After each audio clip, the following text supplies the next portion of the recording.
Good evening and welcome to South Carolina ETV and South Carolina Public Radio's live broadcast of the 2023 State of the State Address. I'm Gavin Jackson.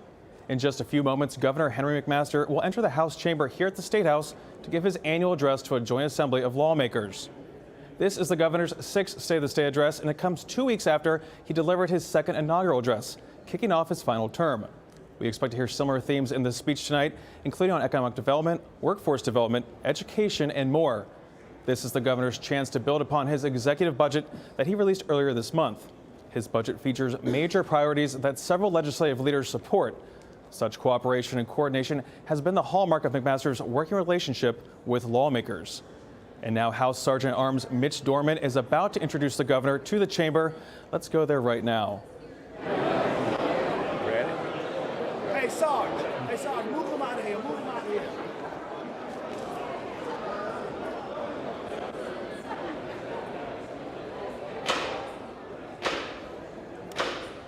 Good evening. The Joint Assembly will please come to order. Sergeant. Our Honorable Governor and his escort committee has arrived. Members of the Joint Assembly, please rise to receive His Excellency, the Governor and his distinguished escort committee. Yes, sir. Great, Governor.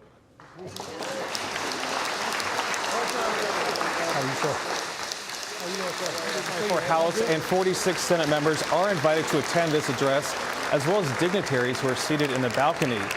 Now, the governor's working his way through the crowd right now, and he's about to get to the dais, but right now he's walking into the House chamber, shaking hands with lawmakers. A lot of lawmakers who support his priorities, like we said, that were rolled out in his budget earlier this month. It's his sixth State of the State address since taking office. And we'll hear him talk for about 45 minutes tonight, talking about several items, including education and workforce development and economic development, especially on the banner year for economic development last year in South Carolina, with a record number of jobs and capital investment coming to the state. So we're going to hear him talk about teacher pay raises, possibly state employee pay raises, as well as the need for a multitude of other items, which is easy to do with $3.8 billion in extra revenue to budget with. Of course, the governor gave his budget earlier this year, but right now the budget's being crafted by House Ways and Means Committee staff and lawmakers who've been hearing from agency heads and others as they put together the big budget, which is their top priority here in the State House. And once that's passed, that obviously goes to the Senate, and they get to hash out their differences as well. We'll hear from Senate President Thomas Alexander in just a moment before the governor starts speaking to that joint assembly in the House chamber here in Columbia. We're standing by for Senate President Thomas Alexander to introduce the governor right now.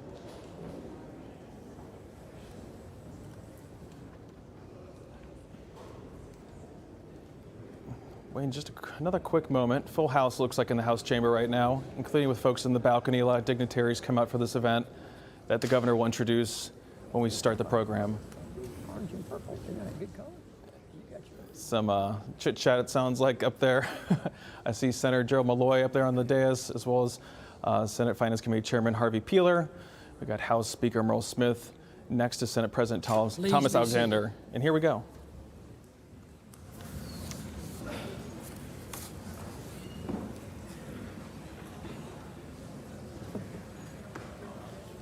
Ladies and gentlemen of the Joint Assembly and honored guests, I am proud to present to you the Honorable Henry Dargan McMaster, the Governor of the great state of South Carolina. Governor?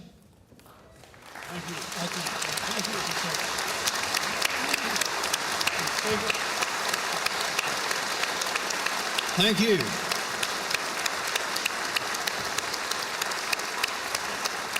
Thank you.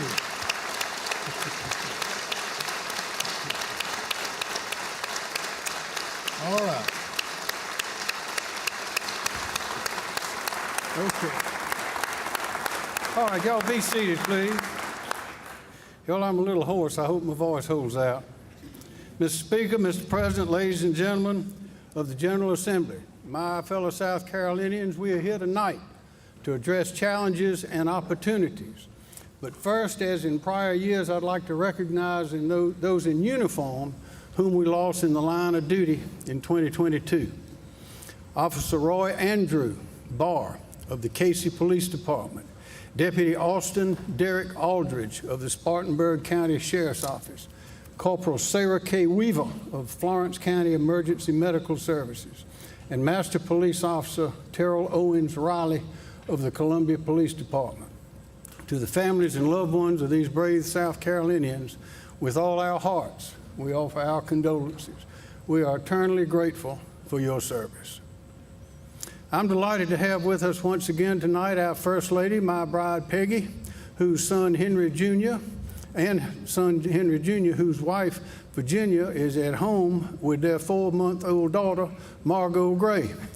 Also, our daughter Mary Rogers, whose husband Sam is home with their 7-month-old son, James Dargan. Will y'all please stand and let's say hello to you.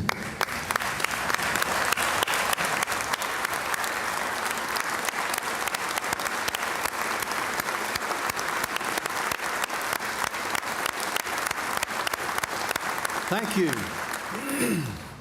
And our Lieutenant Governor Pamela Evett and her husband David are here tonight. Please stand and be recognized.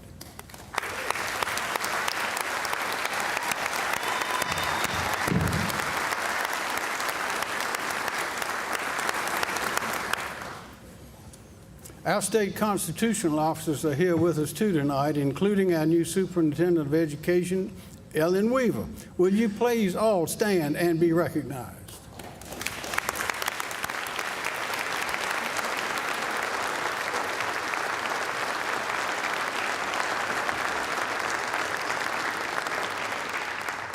Finally, will the members of the best cabinet in the nation please stand and be recognized?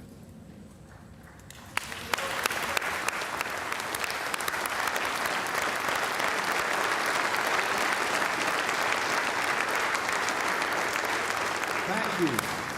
The people of the great state of South Carolina have given me the honor and privilege of serving as your governor for another 4 years. My family and I thank you. My pledge to all is that we will not squander this opportunity. We will continue to act boldly, think big, and continue building on our successes. South Carolina is richly blessed with a hardworking and talented people. Our quality of life and cultural heritage, abundant natural resources, and prosperous economy make us unique and attractive to all. In fact, South Carolina is the 3rd fastest growing state in the nation, according to the U.S. Census Bureau. People want to be here. Our booming economy has once again created a record budget surplus, this year totaling over $3.5 billion in unexpected revenue. State government is in superior fiscal shape. Today, we have the largest rainy day reserve fund balance and lowest amount of debt than at any other time in recent memory. So, it should come as no surprise that 2022 was the most successful year for economic growth in our state's history, with the record for the largest capital investment project broken twice in the same year. In 2022, we announced 120 projects which will create over 14,000 new jobs, with $10.27 billion, $10.27 billion in new capital investment. That's almost 2.5 times as much as 2021 and more than ever before. As another sign of our economic strength, last year we almost quadrupled our foreign direct investment from the previous year. Excuse me. Every day, employers are creating new jobs, entrepreneurs are opening new businesses, and companies are deciding to locate in South Carolina. The Palmetto State has one of the nation's fastest growing container ports, 2 innovative inland ports, 33 airports, 2,300 miles of rail lines, and more than 41,000 miles of state-maintained highways. The Port of Charleston has the deepest harbor, 52 feet on the East Coast, and its volume will grow exponentially this year. There are 208 million people, 2/3 of the U.S. population, within 2 days' drive of South Carolina. Our thriving tourism industry continues to break records. Compared to pre-pandemic levels in 2019, in the 2022 fiscal year, accommodations tax collections were up almost 50%. Our state park system revenues were up 46%, and admissions tax collections were up 28%. Not only did we drive our way through a debilitating pandemic with our decisions based on common sense and the Constitution, but we thrived. Tonight, we will recognize several of the businesses which announced new investments in South Carolina during the record-breaking year of 2022. As you will notice, the automotive industry continues moving towards electric vehicles, and South Carolina is moving along with it. Last year, I issued an executive order prioritizing the recruitment of these manufacturers to ensure that our state will continue to be seen as an ideal place for manufacturers and their suppliers to do business. South Carolina will continue to adapt as industry innovates and grows. In Berkeley County, Redwood Materials will invest $3.5 billion, the largest announcement in the history of South Carolina, and create 1,500 jobs for a new battery materials recycling facility. In the upstate, BMW will invest $1.7 billion, the second largest investment in state history, $1 billion of which will prepare plant Spartanburg to produce electric vehicles, and $700 million to build a new high-voltage battery assembly facility in Woodruff, which will create 300 more jobs. Excuse me. Envision AESC will invest $810 million in Florence to build a new state-of-the-art battery cell gigafactory and employ over 1,000 residents to supply technology-leading battery cells to power the next generation of electric vehicles. In Colleton County, Control Matic Pomega will build a 3 gigawatt-hour capacity lithium-ion battery factory that will produce grill-scale energy storage. The company's $279 million investment will create approximately 575 new jobs. Bosch made 2 announcements in 22 that continue to develop the company's nearly 50-year history in the state of South Carolina.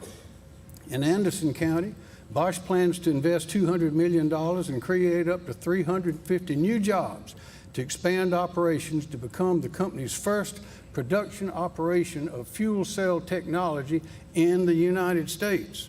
And in Dorchester County, Bosch launched the production of electric motors to support the U.S. market demand for electrified vehicles, with plans for future growth. Bosch plans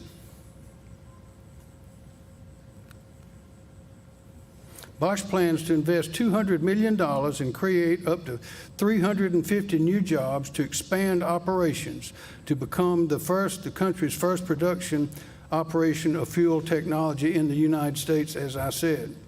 Bosch plans to invest $260 million and create 350 jobs in North Charleston, with a combined investment of $625 million and 50 new jobs. Nucor Steel is expanding Berkeley County to include a new galvanizing line to meet the increased demand for steel and air separation unit to modernize the mill.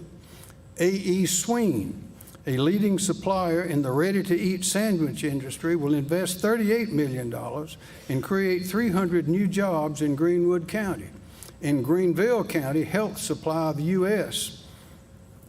is investing $150 million in creating 600 new jobs for a new manufacturing facility that will produce American-made personnel protective equipment. Keon North America will invest $400 million and create 450 jobs to reshore the manufacturing of core components for industrial lift trucks from China to Somerville. When I call your names, will the leaders from these companies here with us tonight please stand and be recognized? And ladies and gentlemen, if we please hold our applause until they're all standing. Excuse me. Mr. Jason Thompson, the Chief Financial Officer of Redwood Materials. Ms. Sherry McCraw, the Vice President of Human Resources of BMW. Mr. Jeff Deaton, the Managing Director for North America of Envision AESC.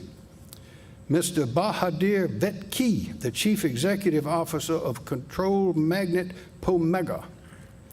Mr. Mike Sweaty, the president of Bosch North America, Mr. Nathan Prain Gear, the vice president and general manager of Nucor Steel, Ms. Christy Broadwater, the senior vice president of human resources for EA Sween, Mr. Chris Garcia, the chief executive officer of Health Supply US, Mr. Jonathan Dawley, the president and chief executive officer of Keon North America, and finally, our Secretary of Commerce, Harry Lightsey, and his remarkable team, which worked around the clock to produce these successes, and they're here tonight. Ladies and gentlemen, we thank you all for making 2022 a record-breaking year in South Carolina, and this year, let's do it again.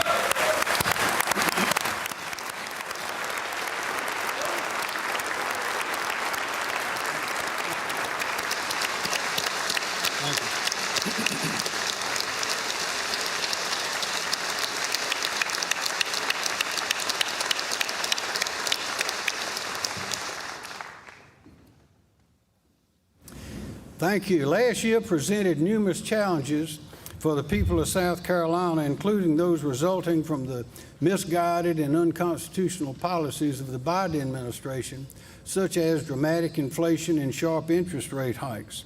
Left unchecked, runaway federal spending has created the specter of a recession on our horizon. Yet, I am confident about the future of our state because I have faith in the people and in those they elected to represent them in this General Assembly.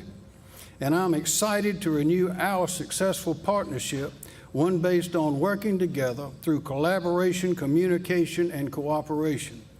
Today, we are presented with an opportunity to take bold, transformative actions that will build prosperity for generations to come.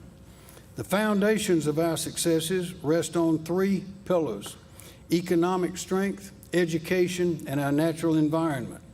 This past November, South Carolinians overwhelmingly approved a constitutional amendment increasing the minimum required balance in the Rainy Day Reserve Fund. It was increased from 5% to 7% of the total amount of General Appropriations Act funds available to be appropriated in any year. I now ask the General Assembly to set aside an additional $500 million to voluntarily increase the Rainy Day Reserve Fund minimum balance from 7% to 10%. By saving this money instead of spending it, we can once again be prepared for any future economic uncertainties should they arise. Until recently, South Carolina had the highest personal income tax rate in the Southeast and the 12th highest in the nation. Last year, we worked together to pass the largest income tax cut in state history. I thank you for that. This made South Carolina even more competitive with other states for new jobs and capital investment. A tax cut has the impact of a pay raise, letting people keep and spend more of their hard-earned money, which itself is a catalyst for even more economic growth and prosperity. In February, the State Board of Economic Advisors is scheduled to issue an updated revenue forecast. Should an increase in future revenues allow, I ask the General Assembly to use additional funds to speed up the income tax cut schedule so taxpayers can keep even more of their hard-earned money. In addition, I recommend setting aside a significant amount of funds to reinvest in our state's record-breaking economic growth development efforts rather than borrowing it through the issuance of bonds, which increases our state's debt. A one-time appropriation of $500 million will allow the Department of Commerce to satisfy all outstanding obligations and incentives without borrowing money. The House recently approved this appropriation, and it is my hope that the Senate will follow suit. An additional one-time appropriation of $200 million will allow the department to identify and secure properties for future mega-site development. Rural South Carolina is beautiful. Rural South Carolina has everything it needs for beauty, peace, and tranquility. But what it needs for good public and economic health is water and sewer. The right water and sewer systems in a county can transform a tax base. That means jobs, good schools, strong families, and a safe and vibrant community. In 2022, the State Rural Infrastructure Authority received $800 million in American Rescue Plan Act funds, ARPA. Their purpose: replace, repair, and consolidate our state's aging and outdated rural water, sewer, and stormwater infrastructure through competitive grants. The demand exceeded the supply, and RIA received grant applications in 2022 for almost $2 billion, greatly excess. This year, I'm recommending that a minimum of $380 million in remaining ARPA funds be used to continue making these transformative water and sewer grants in our rural communities. There is no infrastructure more in need of big, bold, and continued investment than our state's roads, bridges, highways, and interstates. Our successes are outrunning our infrastructure. Last year, the Department of Transportation got almost $1 billion to accelerate and jumpstart construction, expansion, and improvements to our state-owned roads, bridges, highways, and to widen our interstates. However, in the immortal words of Jerry Reed, we got a long way to go and a short time to get there. So we got to invest more, and we got to move now. This year, my executive budget provides an additional $850 million to continue speeding up the completion of projects which will relieve traffic congestion on interstates and highways, repair or repave local roads, and fix over 400 bridges across our state. Education. Working together, we've taken bold steps to improve the education of our children that they receive in the classroom. Until last year, South Carolina's system for funding K-12 education was archaic and confusing, a piecemeal system consisting of 29 line item appropriations. Now, a consolidated formula makes sure that the funding follows the child. It keeps pace with student enrollments and provides financial resources to support a state average student-teacher ratio of 11.2 students per teacher, with an average teacher salary, including fringe benefits, of $72,991. My executive budget also increases state aid to classrooms by $254 million.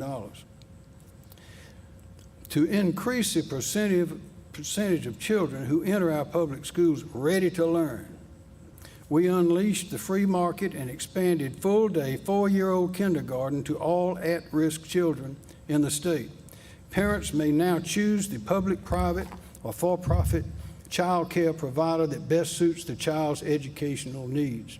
Today, we are serving 16,103 at-risk children in that program, which is an all-time high. Last year, we were at 18 children eligible to participate in the state-funded full-day 4K kindergarten at St. Martin de Porres School located here in Columbia. St. Martin is a private school participating in the full-day 4K program.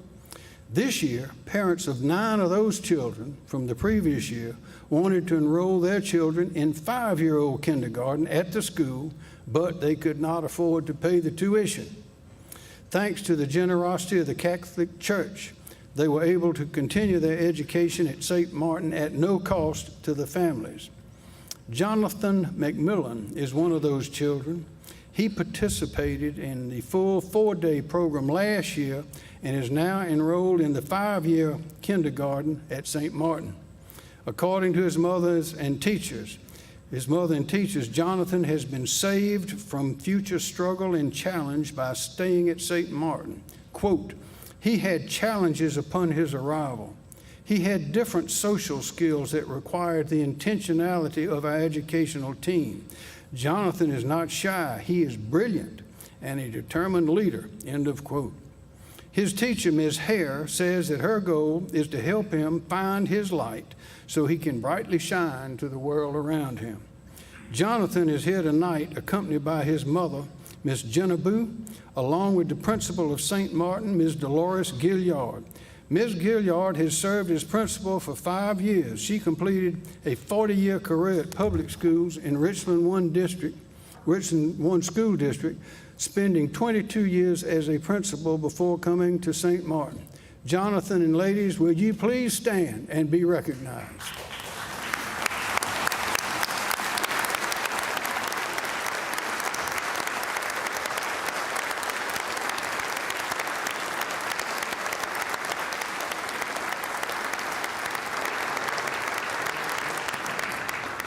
Thank you.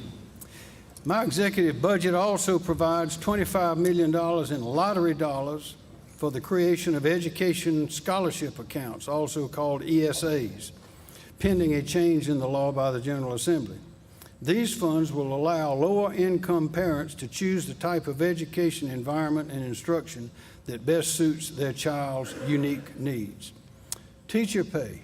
My executive budget also proposes to continue the remarkable progress we have made in raising teacher pay, and we must do more. New teaching positions are being created every year at new schools constructed to keep up with our growing population.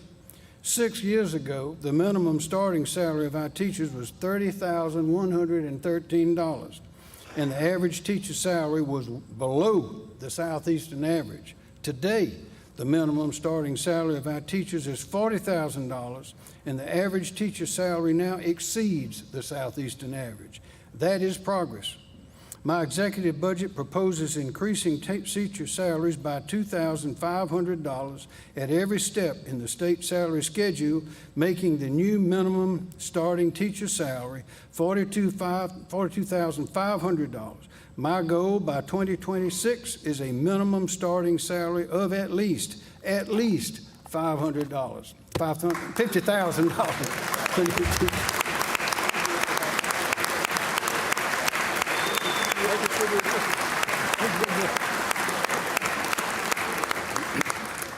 In addition, my executive budget provides every eligible public school teacher for the upcoming school year with a one-time $2,500 retention supplement, half in December, the other half in May. Miss McKenna Blankenship is a first-year teacher at Bay Road Elementary School in Darlington County School District. She teaches the first grade. Miss Blankenship was a teaching fellow at Francis Marion University, where she completed her bachelor's degree. She is the daughter of Ms. Jennifer Blankenship, also a teacher in the Darlington County School District. She teaches English and the teacher cadet program at the Mays High School for Math, Science, and Technology. The teacher cadet program is a high school course which encourages academically talented high school students to consider teaching as a career. McKenna always wanted to be a teacher. As she said, quote, "My mom was a lot of inspiration for my journey. I enjoy seeing students make connections with their life and what they are learning in school, but also the aha moment when they truly understand a concept. My first year is going awesome, and I could not have been more blessed with the community I chose. These students are bright and always begin the day with a surprise. I learn more as a teacher and a person every day. This career and opportunity with the students fulfills my life in more than one way." End of quote. McKenna and her mama are here with us tonight. Ladies, will you please stand and be recognized?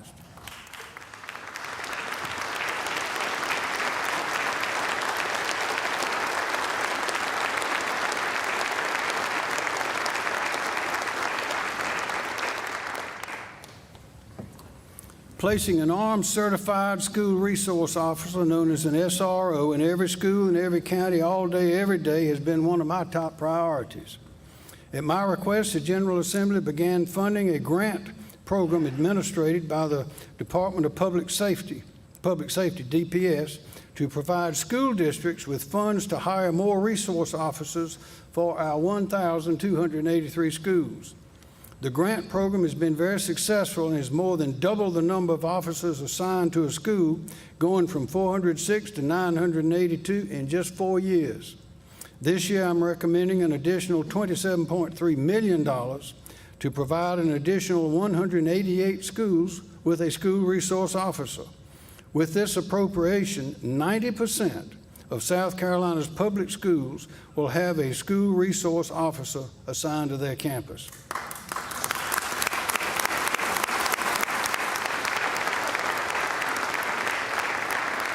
In July of 2021, Michael Tucker was named Program Manager for the SRR program at the Department of Public Safety. During Mr. Tucker's first year working with school districts and local law enforcement agencies, the number of state-funded school resource officers increased by 74%.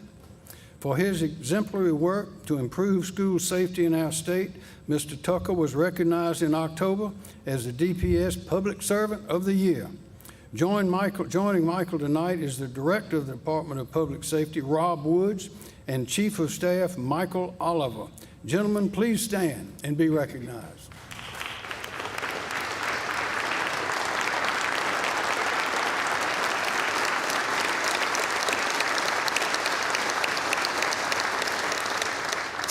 Thank you. To train our state's school resource officers, I recommend providing the State Law Enforcement Division with $3.5 million to create the Center for School Safety and Targeted Violence. Located at the old Gilbert Elementary School, this partnership with the Lexington School District 1 will provide a state-of-the-art training center in a real-life setting for law enforcement officers and school personnel. Last year, we expanded the investigative jurisdiction of the State Inspector General to reflect concerns that South Carolinians have regarding the management of our public schools, especially the management of taxpayer funds by public school boards. It was a good first step towards restoring the public's confidence in the action of school boards. We should expand this transparency. To this end, the public should also know who's getting paid to influence decisions made by county, municipal, or school board officials. These lobbyists should be required to register with the State Ethics Commission, just like those who are paid to lobby the legislature. What's good for the State House is good for the schoolhouse.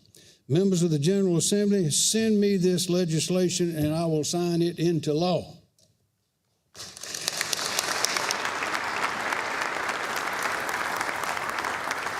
We know that access to an affordable degree or skilled trade certificate is essential to ensure that our state has the trained and educated workforce to compete for jobs and investment in the future. Manufacturers in particular view the availability of skilled labor as critical to their decisions to invest here. To address the critical labor shortage affecting key sectors of our economy, I'm asking the General Assembly to invest an additional $78 million in lottery funds to expand workforce scholarships for the future through the South Carolina Technical College system. In the last 2 years, this highly successful program has empowered over 10,000 South Carolinians to earn an industry credential in high-demand careers like manufacturing, healthcare, computer science, information technology, transportation, logistics, and construction. Gina Roccanella, a graduate of Airport High School in Lexington School District 2, is pursuing an associate degree in early childhood and elementary education from Midlands Technical College. In the afternoons, she works in an after-school program caring for preschool and elementary age students.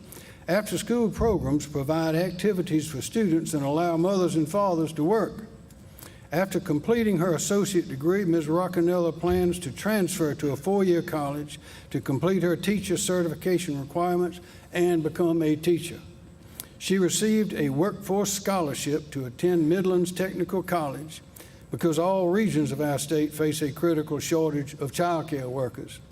According to the U.S. Census Bureau labor statistics, there are 100,000 fewer child care workers today in America than before the pandemic. They are in high demand. Ms. Roccanella is joining us tonight, and with her is Dr. Ron Rames, president of Midlands Technical College. And this would not have been possible without the tremendous leadership of Dr. Tim Hardy, president of the State Technical College System, who is also here tonight. Will you all please stand and be recognized? All y'all.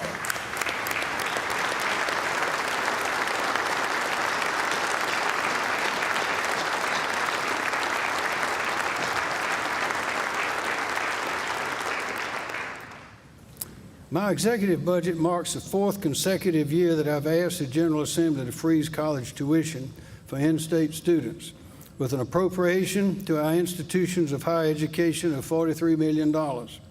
This represents the 5.2% increase in higher education price index for 2022 and is based on the number of in-state students enrolled at each public institution. Thank you. Thank you, Mr. Taylor. We are also providing a record amount of financial aid and scholarship for students in need. I propose providing $80 million so that every South Carolinian who qualifies for federal need-based financial aid as measured by the federal Pell Grants receives sufficient state financial assistance to attend any in-state public college, university, or technical college.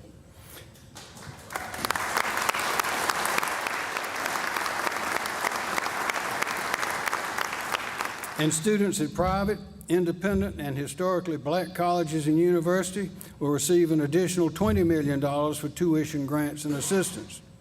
In just 2 years, the University of South Carolina has almost doubled the number of in-state students receiving need-based grants from 2,000 students to more than 3,900 from every county in our state. With us tonight is Jasmine Laura Guerrero, a junior at the University of South Carolina, majoring in political science. Upon graduating, she plans to pursue a PhD in political science. For the past 3 years, she has received a need-based grant. Ms. Guerrero is a first-generation college student. She is an Opportunity Scholar, a Ronnie McMaster Scholar, and a Magellan Scholar. She is part of the Gamecock Guarantee Program, which provides financial and academic support to first-generation college students, and she will graduate having no student loan debt. Before entering USC, Ms. Guerrero attended the Academy for the Arts, Science, and Technology, a public magnet high school in Myrtle Beach. Jasmine, please stand and be recognized.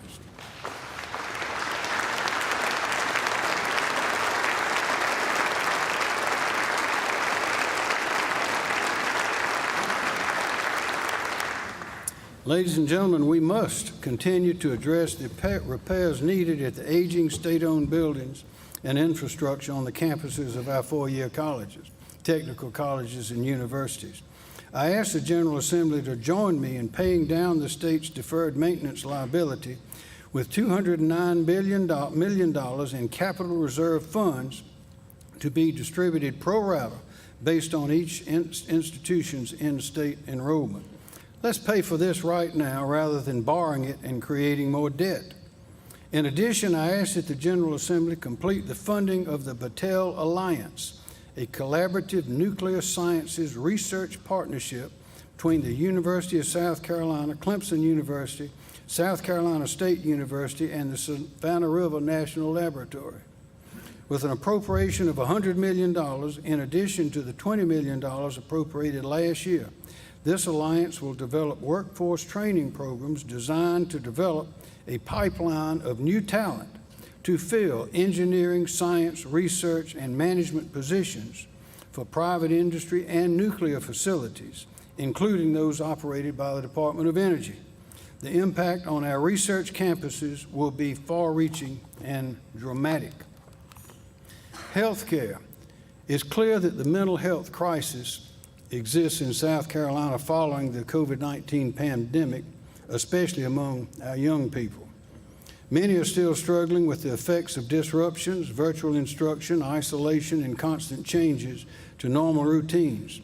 South Carolinians in crisis must have access to professional mental health counseling and services. To meet the growing demand for these services, I'm recommending an allocation of nearly $45 million to the Department of Mental Health.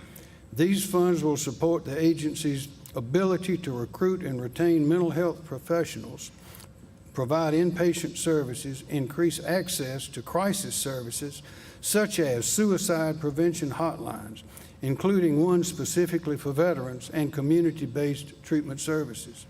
Last year, I directed Health and Human Services Director Robbie Kerr to initiate an immediate review of our state's behavioral health funding and delivery system. It became clear from Director Kerr's efforts that the time has come to modernize and restructure South Carolina's siloed healthcare delivery agencies and the Department of Mental Health, the Department of Health and Human Services, and the Department of Health and Environmental Control, among others.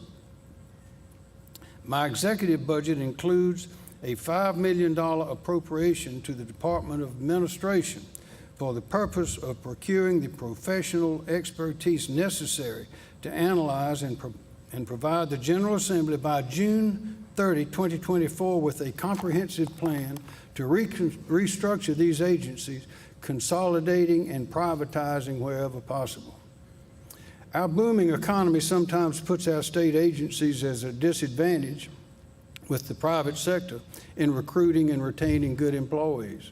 My executive budget provides $78 million for recruitment and retention salary increases for state employees, $2 million for one-time $2,500 sign-on bonus for first-time state government hires, and $2 million to the Department of Administration so they can assist smaller state agencies with marketing and advertising efforts to fill those hard-to-hire positions.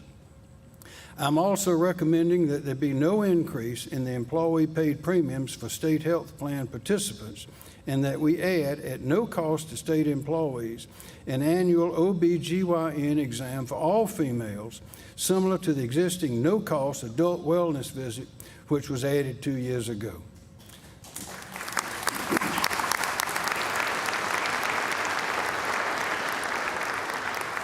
Finally, the South Carolina retirement system, often called the state pension plan, has one of the largest unfunded liabilities in the nation at nearly $24 million. The system only has assets equal to 64% of what is required to pay beneficiaries, which places our pension system fifth worst in the nation. Once again, I ask that the state pension plan be closed to new beneficiaries as of December 31, 2023, and that new employees be prospectively enrolled in the state optional retirement program, which is a defined contribution 401k plan. Another year of inaction is another year in which the unfunded liability will be in the pension plan will increase. What this means is we cannot kick this can down the road any further. Public safety. Keep South Carolinians safe, we must maintain a robust law enforcement presence and properly fund the police. Our state law enforcement agencies continue to lose valuable and experienced people because they're unable to remain competitive with pay and benefits of other agencies and private sector. Thanks to the compensation review conducted by Marcia Adams, Director of the Department of Administration, our state law enforcement and criminal justice agencies have begun to stem the tide of personnel loss with a $40 million in recruitment and retention pay raises provided in last year's General Appropriations Act. I am proposing that we continue to build on this momentum by providing an additional $21.5 million for recruitment and retention pay raises this year, with the understanding that we will continue doing it. I'm also proposing a $2,000 state income tax credit for every active duty law enforcement officer, firefighter, first responder, and emergency medical technician. This non-refundable tax credit will provide a total of $38.4 million in income tax relief for those who put their lives on the line each day to protect and serve our people.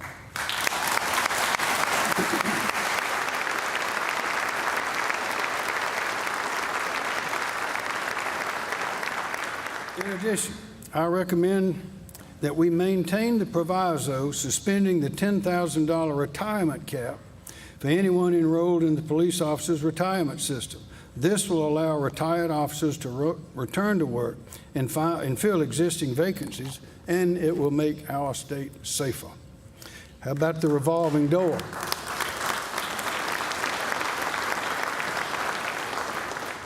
Ladies and gentlemen, our law enforcement officers know who the repeat criminals are. They know who they are. The repeat criminals commit over 80% of the crimes, and they know who they are. 16th Circuit Solicitor Kevin Brackett shared a shocking example of how bad this problem is, and I present it to you now. On September 30, 2018, a repeat criminal, whose name I will not mention, who had a prior record of drugs, assault and battery, burglary, and illegal gun possession, was arrested and charged with possession of 2 stolen pistols, possession with intent to distribute crack and fentanyl, and to distribute it near a park or school, resisting arrest, and possession of a stolen M16A4 machine gun. As September 30, 2018. He was released on a $10,000 bond. Less than 4 months later, he was charged with domestic violence of a high and aggravated nature. For what? For violently assaulting his pregnant girlfriend. Once again, he was released on bond.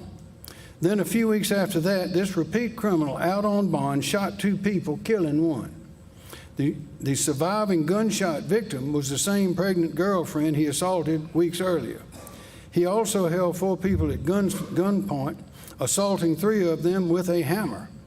He fled and then shot a 3rd victim later that same day, but she survived. Finally, after all that, he was arrested, convicted, and was eventually sentenced to life in prison. Unfortunately, ladies and gentlemen, this is happening every day. My question is, how long are we going to let this keep happening? How long?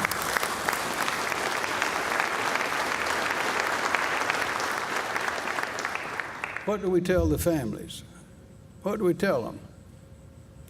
Law enforcement needs our help. They need stronger laws to keep illegal guns out of the hands of criminals and juveniles. They need new laws to close the revolving door and keep career criminals behind bars and not out on bond. That means we need no bond for repeat criminals. Those who commit a crime while out on bond should receive an automatic, mandatory 5-year felony sentence with no early release or parole on top of the sentence for their previous crimes. Currently, there are no graduated criminal penalties for illegal gun possession in state law. That means the penalty is the same no matter how many times the criminal gets caught. This provides no deterrent. Graduated felony penalties with no bond will help keep repeat criminals behind bars and not out on bail where they can commit more crimes.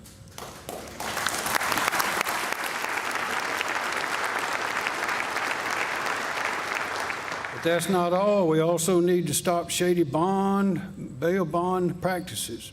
Last October, I directed the Department of Insurance to crack down on these practices within the limited authority that it has. Today, I propose to you the establishment of minimum standards for court-ordered GPS or electronic monitoring and the imposition of penalties on bondsmen who fail to maintain electric monitoring or fail to report violations of bond conditions to the court. Another point. We have today no means to carry out a death sentence in South Carolina. And nobody knows that better than the murderers and the killers. The families and loved ones of these murderers know it, too.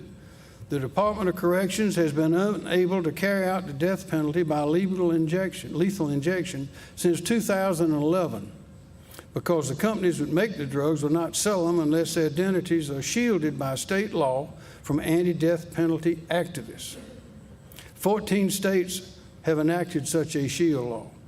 Director Brian Sterling and I have asked the General Assembly to address this for 5 years. In an effort to solve this problem, you will remember that we amended the death penalty law to make the electric chair the default method if legal injection was unavailable, and added the firing squad as a new means of execution. It was immediately challenged in court. Scheduled executions were halted, and we now, once again, await a decision by our state Supreme Court. Once again. Ladies and gentlemen, we cannot keep waiting. I ask this General Assembly, pass a shield law. We must give these grieving families and loved ones the justice and closure they are owed by law and tell the people of South Carolina that their government believes in the rule of law just like they do.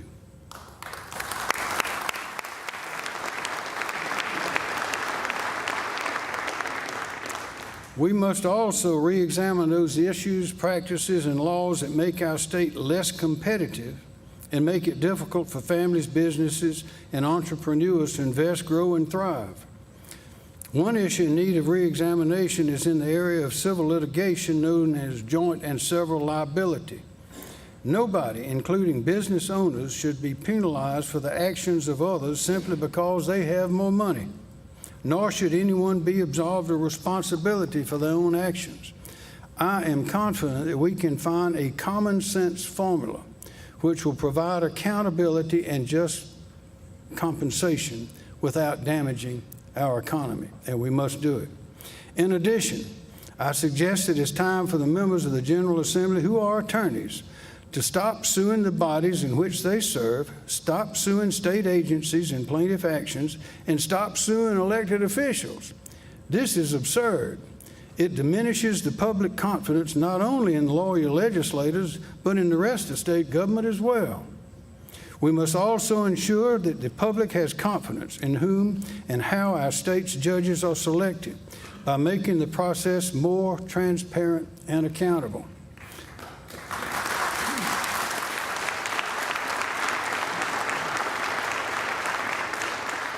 South Carolina is one of 2 states in which the General Assembly selects the members of the judiciary. It appears that the confidence in this arrangement is waning. Too often, the people's business is unattended. Justice delayed is justice denied. I suggest that our founding fathers prescribed a method for judicial selection that has served our federal government well and with which the public is quite familiar. Gubernatorial appointment of all judges with the advice and consent of the Senate requires no reinvention of the wheel, will inspire the confidence of our people, and will encourage more excellent attorneys to seek public service. We should do that.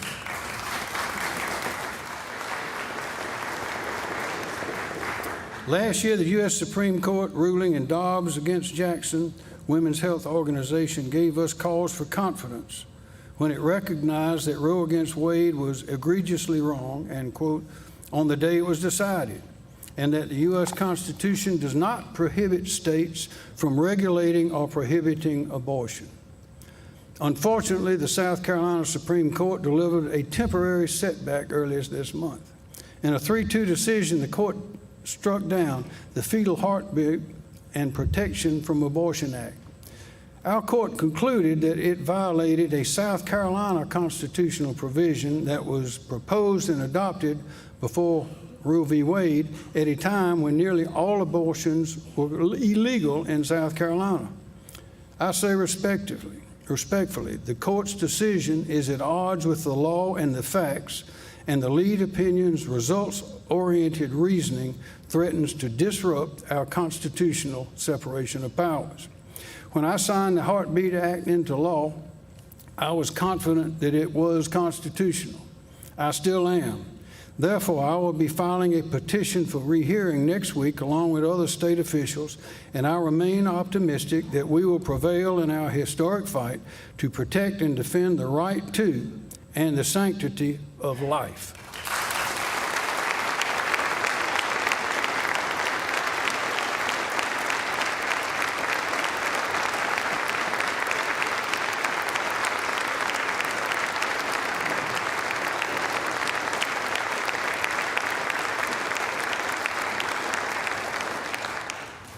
Finally, our shared cultural and natural heritage, abundant natural resources, and prosperous economy make us the envy of others and attractive to all over this country and the world.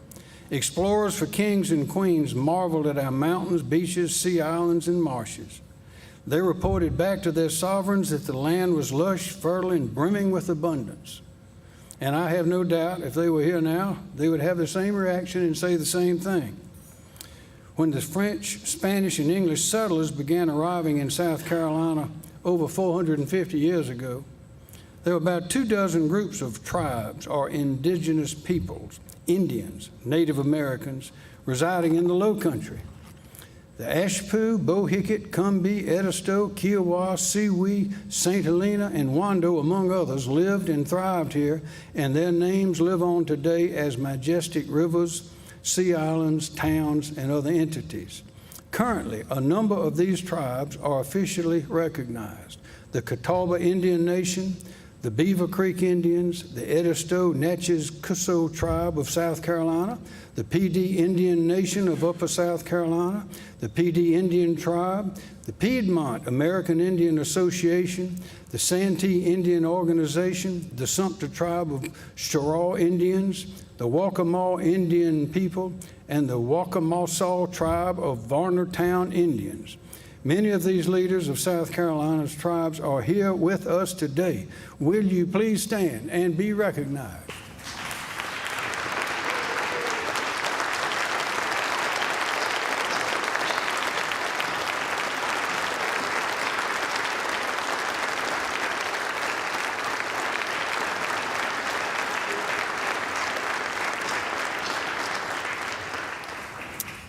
By the time the English established the permanent settlement at Charlestown on the banks of the Ashley River in 1670, a global network for trading and selling West Africans into slavery was well established by European nations, sending enslaved people to Brazil, the West Indies, and the American colonies.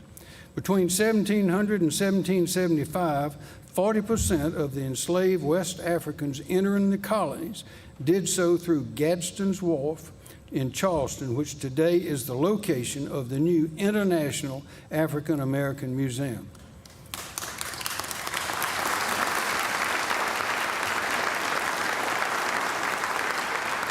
They came from the Windward Coast, the Ivory Coast, and the Gold Coast areas of West Africa, known today as Senegal, Sierra Leone, the Republic of Congo, and Ghana.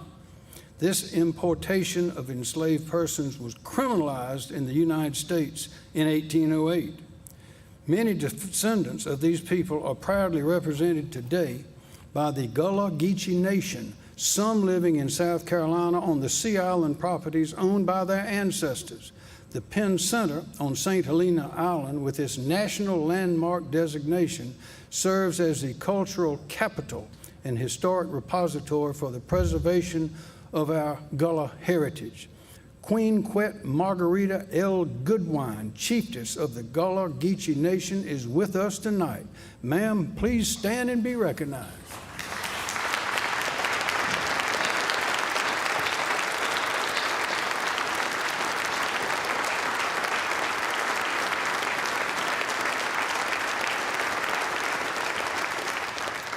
It is believed that the first European Jewish settlers arrived in Charleston around 1700 from all over Europe to take advantage of the civil and religious liberty afforded in the colony of South Carolina.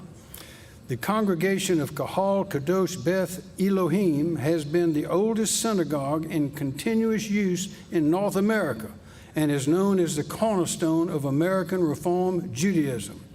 By 1800, South Carolina had the largest Jewish population of any state in the United States. More battles and skirmishes were fought during the Revolutionary War in South Carolina than in any other state, over 200. The victory at Cowpens over the British Army turned the tide of the American Revolution and secured life, liberty, and the pursuit of happiness for a new nation. And the term sandlapper was born from a colloquial nickname bestowed upon South Carolinians by retreating, I repeat, retreating British troops. Efforts are now underway to preserve the stories and places of all these historic events and people that I mentioned and others. Clearly, South Carolina has an incomparable culture and natural heritage and distinguishes our state and people from others. We must honor, preserve, and be good stewards of that which we have been given. Economic growth and preservation of our shared heritage are not opposing objectives which must be balanced as a competition, one against the other. Instead, they are complementary, intertwined, and inseparable, each dependent on the other. To strengthen one is to strengthen the other. The question today before us is, will anybody recognize South Carolina in 100 years from now? Will we allow our state's culturally and environmentally significant places, structures, monuments, lands, islands, and waters to be lost to overdevelopment, to mismanagement, to flooding, erosion, or storm damage? Or will we preserve and protect our history, our culture, and our environment and the public's access to them before they are lost forever? This is our moment to act while we still can. To that end, I'm recommending that a total of $266 million be appropriated to the Conservation Land Bank, the Department of Natural Resources, and the Office of Resilience for the purpose of identifying and preserving culturally or environmentally significant properties and tracts in which the public access is in jeopardy of being lost forever.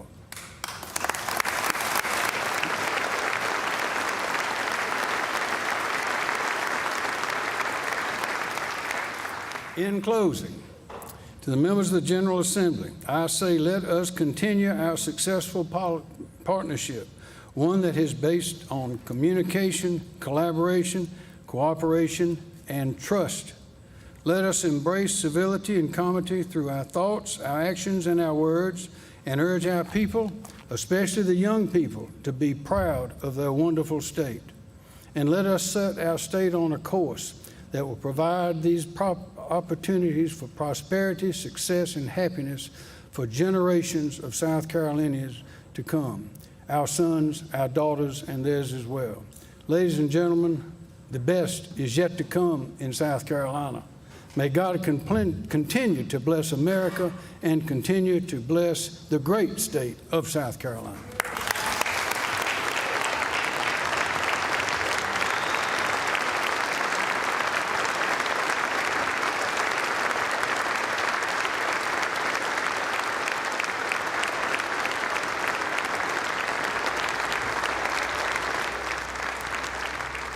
And you just heard the governor there concluding his State of the State address. Now we go to the Democratic message from State Senator Ronnie Sabb of Williamsburg County.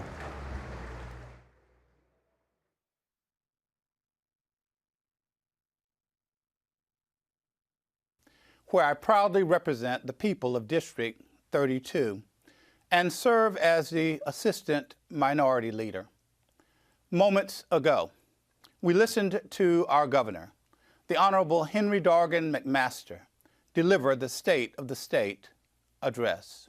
We look forward to working with him and our Republican colleagues to help South Carolinians build and maintain safe and prosperous lives. The governor mentioned many exciting initiatives in his address. Democrats support the plans to improve our state roads and bridges, expand sewer and water services, and make broadband accessible to all South Carolinians. But let's be clear, many of these investments are made possible because of the passage of the federal infrastructure bill under President Joe Biden. This is a classic example of our federal and state government working together to accomplish great things that benefit everyone. Democrats, welcome the governor and our Republican colleagues to the ongoing fight to stabilize college tuition costs.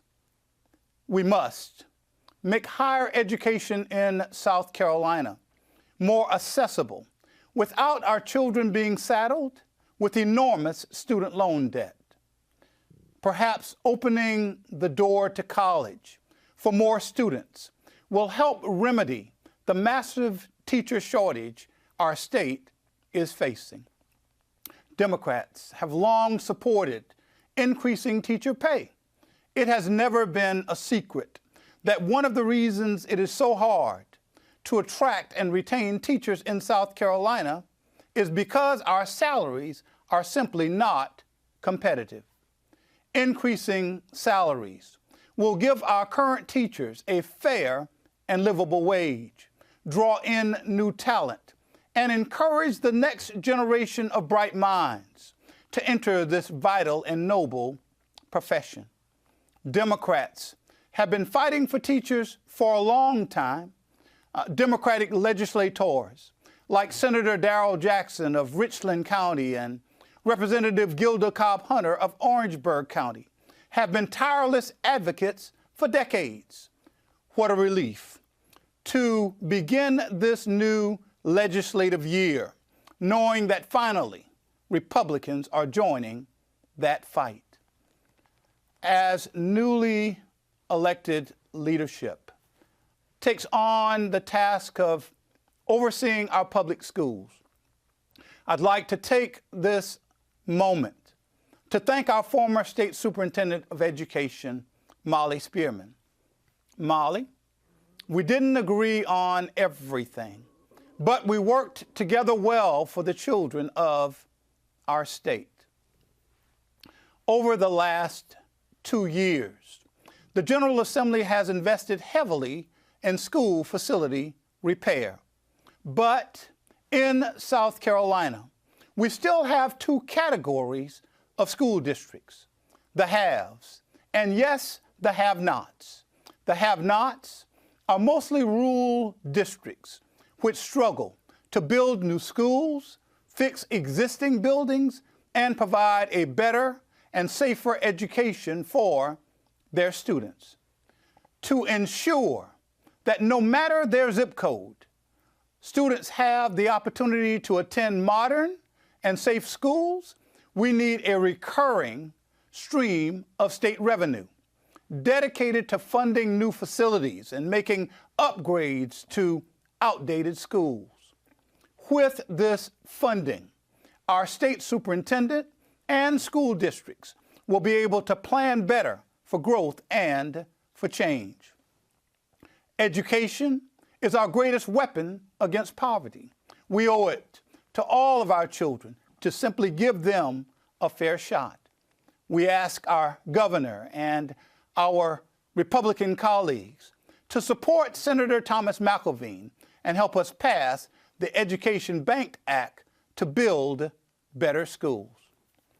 I say to our governor and my Republican colleagues, join Democrats in our efforts to provide better mental health care in South Carolina. Our state services and programs for those facing mental illness are shrinking. The Bill Street facility, which once served them, is closed. It's time to act. We must find new ways to provide health care for our most vulnerable. All too often, these South Carolinians find themselves homeless and end up in jail rather than in treatment. We've turned our backs on our neighbors. This is a statewide tragedy, but it can be remedied. Governor, join us. Let's pass the Mental Health Treatment Act. A few weeks ago, I attended the governor's prayer service. It was an excellent service, excellent sermon. One of the points the Reverend Dr. Derek Thomas made was, and I quote, "Good government should encourage good and discourage evil." Simple but true words. And that is why South Carolina needs to pass hate crime legislation. Folks, South Carolina and Wyoming are the only states in the United States of America that do not have hate crime legislation. The Reverend Dr. Martin Luther King Jr., whose birthday we recently celebrated on the Statehouse grounds, was an extraordinary observer of our country's strengths, weaknesses, and potential for good. He understood the corrosive power of hate. He knew that hate needed to be called out in order for it to be eradicated. Failing to call hate out, in his words, is when silence becomes betrayal. We ask our governor and our Republican colleagues of goodwill, we invite you to add your voice to ours. Be a part of good government one that discourages evil. Let's pass hate crime legislation in South Carolina. New industries and jobs are coming. And so it's important that our focus remains on supporting ways to keep our economy growing and healthy. But a person working 40 hours a week, I submit, should not be living in poverty. Join us in increasing our state's minimum wage. Our economy should work fairly for those from top on down. Ladies and gentlemen, the Republican leadership in the South Carolina legislature has made it clear that two issues will be taken up, the debate of which will significantly impact how we live in our state. Your elected officials will debate over a woman's right to health care and spend tax dollars for private purposes. Both of these issues challenge how we currently view personal rights in our state. But yet again, we will see a renewed effort by factions of the Republican legislature to actually strip your liberties away. Inevitably, we will revisit the issue of a woman's right to choose. Our state Supreme Court has acknowledged that a woman has a constitutional right to privacy and has struck down the repeated attacks from Republicans seeking to limit a woman's access to health care during pregnancy. Women have a fundamental right to control their own bodies. Any decision they make is between them and their doctor, not, I repeat, not a group of male politicians sitting in judgment in Columbia. We trust South Carolinians and hope you do too. This issue should be placed on the ballot for a referendum vote, which will allow all South Carolinians to decide the issue and weigh in. The other issue, and quite frankly, efforts are already underway to require taxpayers to foot the bill for private education tuition in South Carolina. Democrats do not support this plan and have fought against similar plans since Governor Mark Sanford first proposed them many years ago. First, this proposed legislation is simply not constitutional. And second, it is a disservice to hardworking citizens of our state. Republicans will dress up their public funds for private schools plan in many disguises and try to win public support. But as an elderly lady told me years ago, son, a pig with lipstick is still a pig. But ultimately, using money from hardworking families and giving it to private for-profit schools is wrong. There is no right way to do this wrong thing. Let me conclude by saying that the process of governing is not reserved to politicians. Governing is a joint process involving all citizens and their elected officials, both Democrats and Republicans. It's a partnership. That's why I want to encourage everyone to make their voices heard as we work, debate, and pass legislation in 2023. We need to hear from you.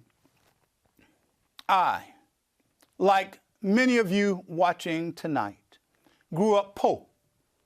I tell folks that I have come from the outhouse to the Statehouse, that we lived in a house that had a skylight before skylights became popular.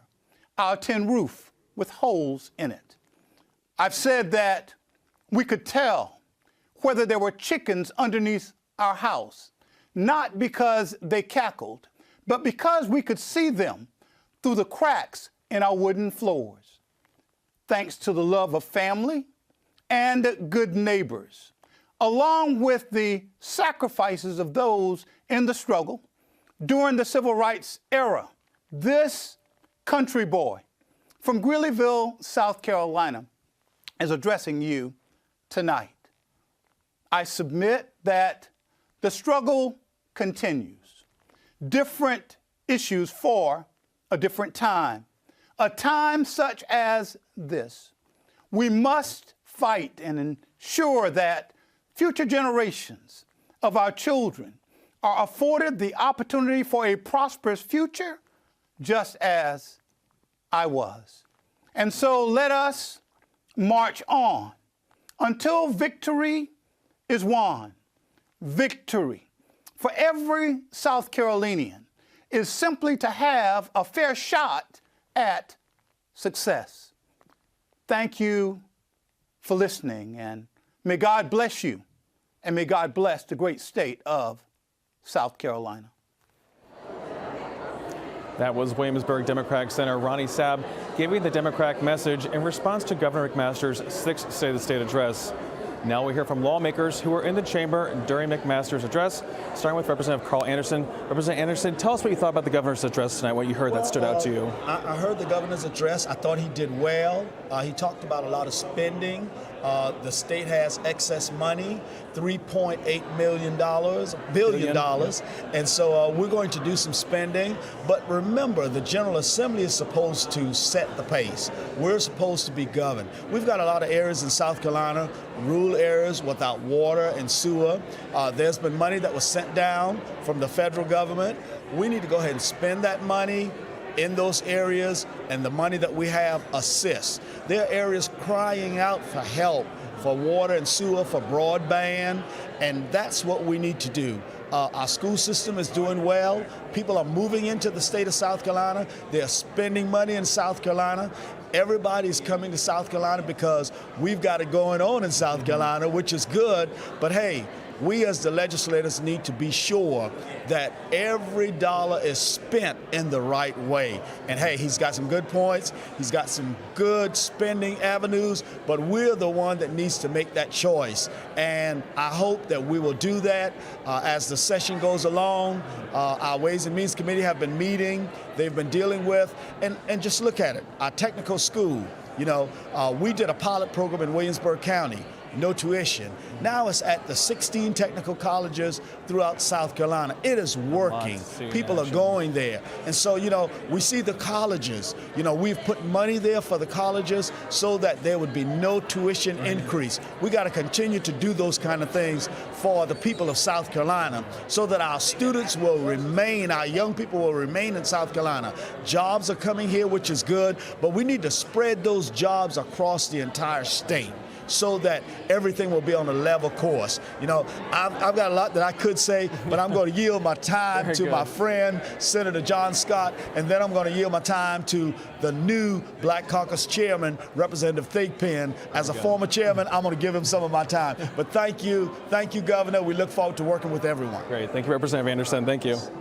And Senator John Scott, we go to you now for your reaction to the governor's sixth State of the State address. What stood out to you? What were some of those priorities that you want to see take place this session? Some of the things the governor talked about, some of the counts, I don't think can afford to do it. He talked about the scholarship account for K through 12. That's a K through 12 under debate right now in the Senate. Under debate. That's a K through 12. But in the Senate, we're talking about general fund and not lottery funds to actually do that. The other thing we talked about, the state retirement. 64%, $24 billion deficit we have in account, 3.5 billion new dollars. We need to look at how we actually pay that retirement account down since we now have less state employees.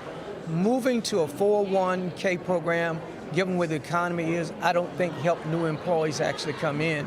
He also talked about setting aside funding for state employees so they maintain the same level But as you compute more and more corporations come in, that income level is going to become even more difficult. Rural teachers, didn't talk very much about rural teachers, but that's a major issue. Loss in population, with 22 counties lost population. He talked about Colleton County and Greenwood County where manufacturers come in. Did not talk about the other smaller counties like Bamberg, Elliott, Bonneville, and others, so smaller counties where we need to begin to bring some corporations to get some jobs. You cannot continue to put burden on Dorchester, Berkeley, and Charleston and expect the rest of it's going to work. He did talk about water and sewer issues. That's the main thrust that corporations are going to look at into coming into those smaller counties. Did not put quite enough emphasis on where we are, since the state has some of the most polluted water in the country, and trying to satisfy some of those issues. He talked a little bit about women's health care, not that we actually need a women's health hospital to take care of a lot of our young women who have cancer and other kind of diseases. Right. We've got a lot of work to do. One thing he said as he closed, we're going to continue to work together, and that's what it's all about. Can we get something done? Exactly. And we'll see going through the session through May. Thank you, Senator John Scott, so much for talking. Thank you so much. And we have Representative Dr. Ivory Thigpen. Dr. Thigpen, tell us what you thought about the governor's speech. Well, overall, I thought it was a good speech. I thought it addressed a lot of areas. I thought it was vague in some areas. One of the things that I think is a pressing issue is our recruitment and retention, not only of state employees, but also of law enforcement officers as well as teachers. Although I do think the pushing it to 50,000 by 2026 is a good initiative, we have to do more to retain our teachers. And part of that is not interfering with school boards. I believe the IG and the new law is really too aggressive. I believe the opinion that was put out several days or a few days before election really interferes with elections. I think we should allow the governance of the people who have been elected to do their job. I think also, too, when we talk about the Supreme Court and the job that they did in the ruling, I think even though he may not agree with the ruling, they're doing their job. And I think we should be supportive and respectful of the responsibilities and roles that each of us have, because that's what makes government work. You know, I love the line near the end where he says that the stronger South Carolina is made when each one of us make each other stronger. And so I think that's not only in our respective roles of government, but I also think that's to recognize the ethnicity and cultures of all the states, and even the diversity that comes even with our bench. Because one of the things that's a major concern for me is the diversity of our bench. We have complex and diverse issues that come before them, and we need diversity of thought, gender, culture, and even geography to adjudicate for all of the cases that come before them. And even last, but really most importantly for me, we still remain one of two states that doesn't have hate crime legislation. Yeah, arguably we had one of the most heinous hate crimes in the 21st century here, and we were without excuse for pushing and pressing, and we heard nothing at all about that. And to me, it says a glaring contradiction to the statement that we make each other stronger and the state stronger by making each other stronger. So although overall, you know, I'm all for economic advancement and many of the things that we look forward to, I think there are some things that we're missing, particularly when we talk about the pension fund and trying to secure it. Yes. No mention of how it got mismanaged. But yet and still, yeah, we have to work together. So thank you for the opportunity. Yes, thank you, Representative Thigpen. No doubt. And some other folks from the chamber to talk to, including Representative Marvin Pendarvis. Representative Pendarvis, what stood out to you? I've been talking to some of your colleagues about some of your top priorities as Democrats. Some similarities with the governor's speech, some budget priorities maybe, but what's missing in your opinion? What did you like in your opinion? Yes, I would agree. There's a lot of similarities as far as where the budget is. We know South Carolina boasts a robust economy. We know industry is coming here. We know that our reserves are increasing, and that creates opportunity for us that I think the governor missed out on. This is an opportunity to talk about how we can use money to invest in South Carolina's most pressing needs, right? We need to talk about how we can fund public education, not take money away from it through private vouchers. We need to talk about how we can invest in our affordable housing crisis and make sure that we are increasing the housing stock. We need to talk about how we can empower our local municipalities and making sure that we're promoting smart and equitable growth in a way that's going to allow more industry to come here and allow and attract the kind of businesses that are going to allow our cities and counties to grow. And so there was a missed opportunity. I applaud the governor and some of the things that he's talking about, but some of the talking points I feel like are national GOP GOP divisive issues, like continuing to talk about what we're doing with the death penalty, and in one vein saying how we need to touting the death penalty and what we're doing with the firing squad, and then in the next vein saying that we want to make sure that we're protecting the sanctity of life. Right? Those two things are inconsistent. You know, talking about how we need to go down the route of school vouchers when we need to be promoting more public education, right?